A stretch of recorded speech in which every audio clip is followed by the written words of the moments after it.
नमस्कार, न्यूज़ 11 भारत का बिहार डिजिटल देख रहे हैं आप। मेरा नाम अस्मित है और खबर कांग्रेस से जुड़ी हुई आपको बता रहे हैं। बिहार में कांग्रेस एक बार फिर उसी पुराने ट्रेंड पर लौटती नजर आ रही है, जहां नए प्रयोग की जगह पुराने चेहरों पर भरोसा जताया जा रहा है।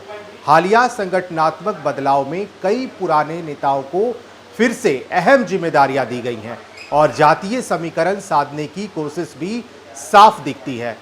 दलित, ओबीसी और सवर्ण तीनों वर्गों को साधने का प्रयास किया गया है, लेकिन सवाल फिर से वही है कि क्या सिर्फ चेहरे बदलने या पुराने चेहरों को वापस लाने से जमीनी सच्चाई बदल पाएगी। 2025 विधानसभा चुनाव के बाद पार्टी ने हार से सबक लेने की कोशिश जरूर की है और अब संगठन को मजबूत करने के लिए बड़े बदलाव किए जा रहे हैं। कांग्रेस ने संगठन सृजन अभियान के तहत 53 संगठनात्मक जिलों में नए जिलाध्यक्षों की नियुक्ति की है। वरिष्ठ नेतृत्व ने पर्यवेक्षकों के साथ मंथन के बाद ये बड़ा फैसला लिया है ताकि पार्टी की जड़ें फिर से मजबूत की जा सके। फिर से सवाल वही है कि क्या सिर्फ संगठनात्मक बदलाव इतनी बड़ी गिरावट को संभाल पाएगी, क्योंकि बिहार विधानसभा में कांग्रेस का हालिया प्रदर्शन बिल्कुल खराब रहा, क्योंकि कहानी सिर्फ हार की नहीं है, गलत फैसलों की भी है। जब राजेश राम को बिहार कांग्रेस का प्रदेश अध्यक्ष बनाया गया और कृष्णा अल्लवारू को बिहार का प्रभारी, तो जमीनी कार्यकर्ताओं में सवाल उठने लगे। कई बार हमने कार्यालय में भी प्रदर्शन देखा और स्थानीय नेताओं को भी दरकिनार किया जाने लगा।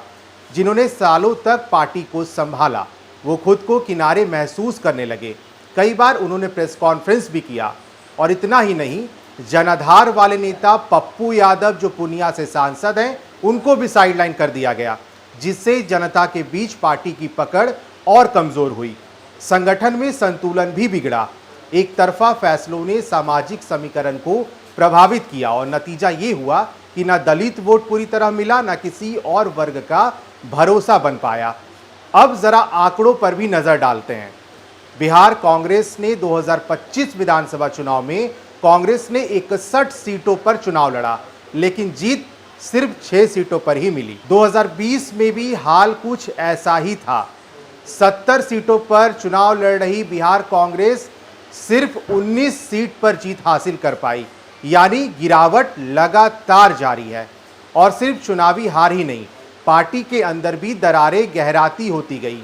फरवरी 2024 के फ्लोर टेस्ट में कई कांग्रेस विधायक क्रॉस वोटिंग में शामिल हुए। 2026 राज्यसभा चुनाव में 6 में से 3 विधायक मतदान से ही गायब रहे और इसका सीधा फायदा भाजपा के शिवेश कुमार राम को मिला, जिन्होंने राष्ट्रीय जनता दल के अमरेंद्रधारी सिंह को हरा दिया। यानी संगठन कमजोर, रणनीति असफल और नेतृत्व पर सवाल लगातार बढ़ते गए।